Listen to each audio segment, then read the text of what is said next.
মিতা, হাঁপাচ্ছিস কেন? দৌড়ে এসেছিস বুঝি? আমাকে একটু জল দাও তো মা। দিচ্ছি।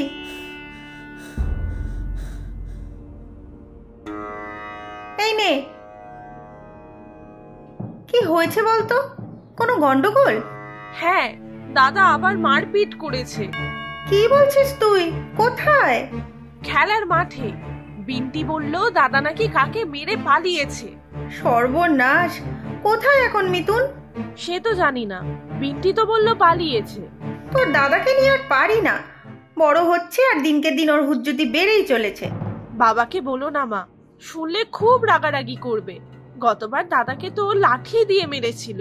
তাতে তোর দাদার কি আর লজ্জা আছে? দুদিন পরে যেই কে সেই। চলো মা, আমরা দুজন গিয়ে দাদাকে খুঁজি। উফ, আর পারি না রে। সকাল থেকে সংসারের রাজ্যের কাজ, এখন এই সময় আবার ছেলে খুঁজতে যাওয়া। হে ভগবান, ছেলেটাকে একটু সুমতি দাও ভগবান। আমি ছাতা নিয়ে নিচ্ছি মা। মনে হয় দাদা আশেপাশেই কোথাও লুকিয়ে আছে। মাঝে মধ্যে তো বলে ওই বাঁশ বাগানের মধ্যে লুকিয়ে থাকে।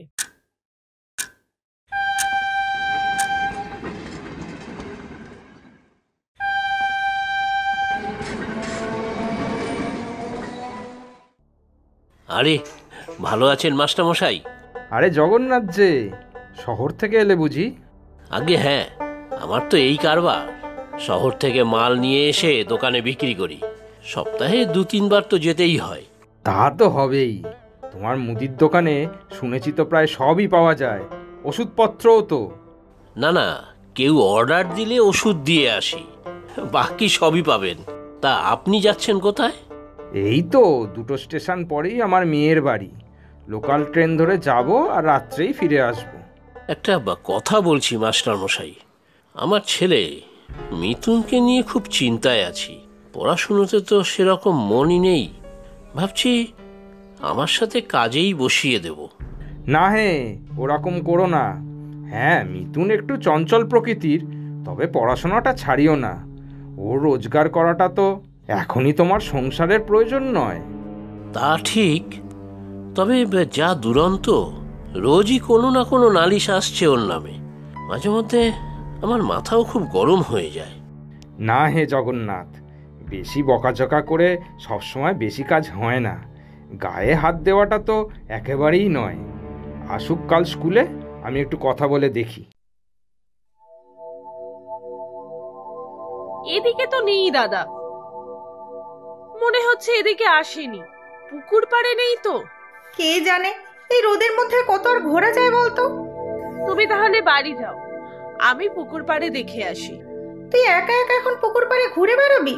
না না, চল, আমিও যাচ্ছি। পুকুরের কাছেই তো বিন্টিদের বাড়ি, জিজ্ঞেস করি চলো ওকে। না না, তার দরকার নেই। বিন্টির মায়ের যা মুখ, দেখবি 10টা কথা শুনিয়ে দেবে। তাহলে চলো আমরাই দেখি। সাবধানে আয়, এই বাঁশবাগানে সাপ আছে। দাদা এখানে এসে বসে থাকে, ভয় লাগে না ওর? জানি না, যা দোষী হচ্ছে দিনে দিনে। কাকে না কাকে মেরেছে, দেখবি বাড়ি এসে ঝগড়া করে যাবে ওর বাড়ির লোকজন। দাদার তো দোষ নাও থাকতে পারে, বিন্টি হয়তো বানিয়ে বানিয়ে বলছে। তোরা দাদার হয়ে সালিশি করতে হবে না। আমি চিনি তো আমার ছেলেকে। কেউ কোথাও নেই মনে হচ্ছে।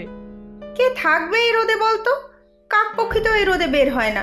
চল বাড়ি চল, আজ দেখবি তোর বাবা ফিরলে কি কাণ্ড ঘটায়। আমরা কিন্তু কিছু বলবো না মা। তাতে কি, গ্রামের সবাই তো যায় তোর বাবার দোকানে।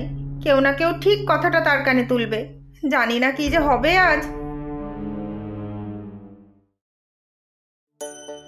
এই মিথুন, ধর তো ব্যাগ দুটো বাবা, হাত ছিঁড়ে পড়ছে একেবারে। দাও আমাকে, দুটোই দাও। না না, একটা নিয়ে ঘরে রাখ, অন্যটা আমি নিচ্ছি।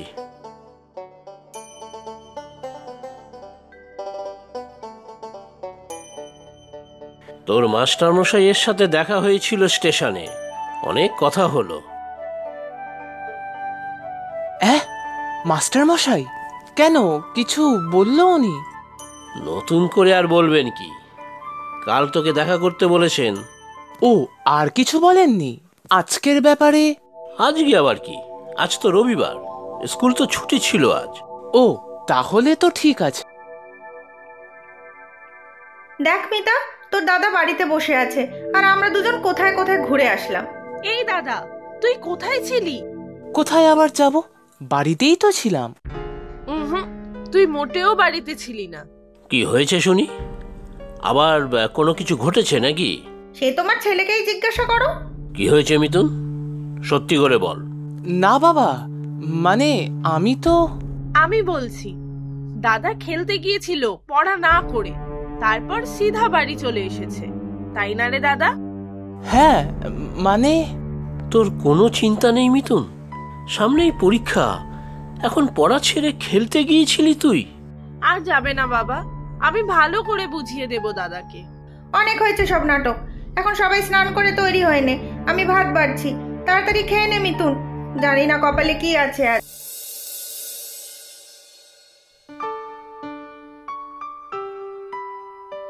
এই সেরেছে। আরে রতন যে! কিন্তু ভারী অন্যায় দাদা। এবার কিন্তু আমি থানা পুলিশ পঞ্চায়েত কিছুই বাদ দেবো না। কি হয়েছে এটা? কি হয়েছে তোমার ওই গুণধর ছেলেকে জিজ্ঞাসা করো। বসে বসে সোনামুখ করে ভাত গিলছে, লজ্জাও করে না। ওরে মিতা, কি হবে এবার? দাদা আজকেও খুব মার খাবে। ইস, আবার তুই কি করেছিস মিতুন? মানে কিরে, আমতা আমতা করছিস কেন? বল, কেমন করে আমার ছেলে পল্টুকে মেরে মাথা ফুলিয়ে দিয়েছিস? আবার তুই মারামারি করেছিস? মোটেই আমি আগে মারিনি।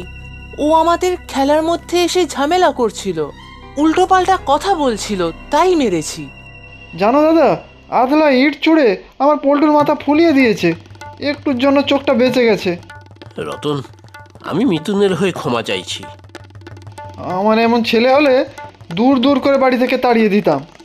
কুলাঙ্গার কুলাঙ্গার, বুঝলে, বংশের কুলাঙ্গার।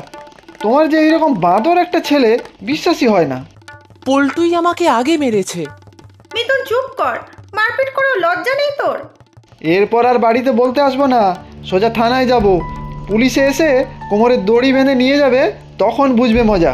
গুন্ডা পোষেছে বাড়িতে।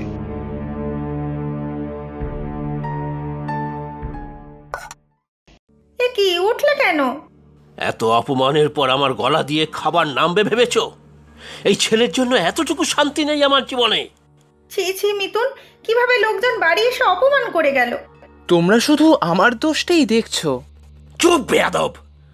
উঠে আয় বলছি, উঠে আয়। আবার মুখ নাড়িয়ে খাওয়া হচ্ছে। ওঠ, ওঠ বলছি। ওগো, একটু শান্ত হও, ছেলেটাকে খাওয়াটা শেষ করতে দাও আগে। তুমি চুপ করো, তোমার প্রশ্রয় মাথায় উঠেছে। ও বাবা, দাদাকে মেরো না, দাদা আর করবে না এরকম। ওর লজ্জা বলে কিছু আছে নাকি? বেরো, বেরো, দূর হ। বাড়িতে ঢুকলে লাঠির বাড়ি মেরে ঠ্যাং ভাঙবো। যা যা যা, দূর হ। দাদা আর করবে না, ও ভালো হয়ে যাবে। তুই চুপ কর, কোনো কথা শুনবো না আমি। কিরে, বেরো, বেরো বলছি।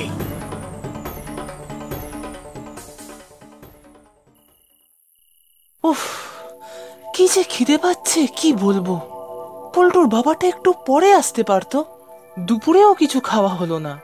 উফ, মশাও কামড়াচ্ছে।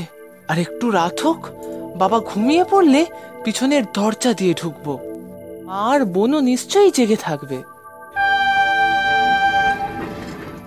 এইটা মনে হয় লাস্ট ট্রেন, তাহলে তো বেশ রাত হয়েছে। আরে, ওটা মাস্টার মশাই না? এরকম করে হাঁটছে কেন? যাই তো, এগিয়ে দেখি। মাস্টার মশাই, আপনার কি হয়েছে? পড়ে গেছিলেন নাকি? আরে মিতুন, তুই এত রাতে স্টেশনে? পরে বলছি মাস্টার মশাই, আগে বলুন আপনার এই অবস্থা হলো কি করে? মেয়ের বাড়ি গেছিলাম, বেরোতে একটু দেরিই হলো। ট্রেনটা তাড়াহুড়ো করে ধরতে গিয়ে পাটা মুচকে গেল। খুব ব্যথা লেগেছে রে। এত রাতে তো কোনো রিক্সাও পাবো না। আপনি আমার কাঁধে হাত দিন, আমি আপনাকে বাড়ি নিয়ে যাচ্ছি। পারবি তুই? খুব পারবো, নিন আমার কাঁধে ভর দিয়ে চলুন।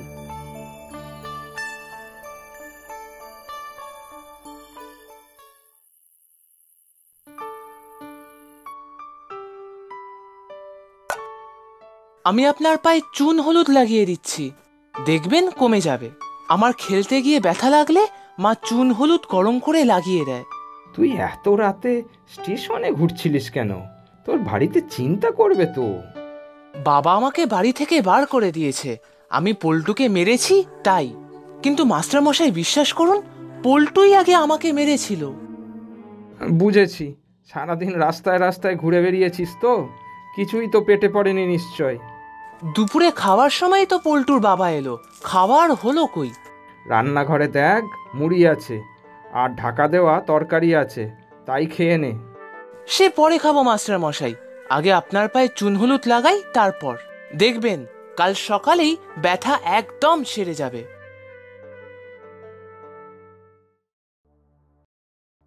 ওগো, ছেলেটা তো এখনো বাড়ি ফিরলো না। একটু এগিয়ে দেখো না কোথায় গেল। যাক যাক, যেখানে খুশি যাক। রোজ রোজ নালিশ অপমান আর সহ্য হয় না। ও বাবা, আর রাগ করে থেকো না। দুপুরেও ছেলেটা খেলো না, সারাদিন না খেয়ে দিয়ে কোথায় ঘুরছে কে জানে। দেখো গে, আবার কাউকে মেরে ধরে খাবার আদায় করেছে হয়তো। খিদে পেলে ঠিক বাড়ির পথ ধরবে, বুঝলে? এখন যাও, যে যা শুয়ে পড়ো। সেই তখন থেকে মাথাটা আমার ছিঁড়ে যাচ্ছে। কি যাও তোমরা, সকাল হলে খুঁজে নিয়ে আসবো।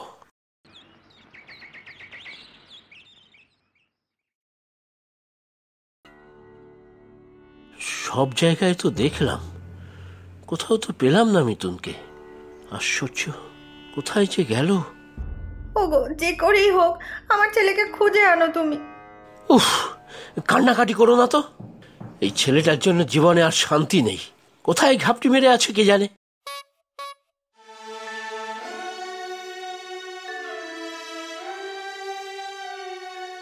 এই যে জগন্নাথ, এই নাও তোমার ছেলে। মাস্টারমশাই আপনি?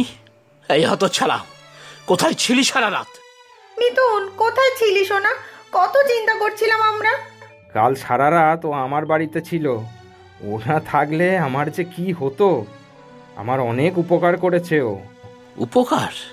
তোমার কাছে বকা খেয়ে স্টেশনে বসেছিল। আমার এদিকে মেয়ের বাড়ি থেকে ফেরার পথে পা মচকে গেল।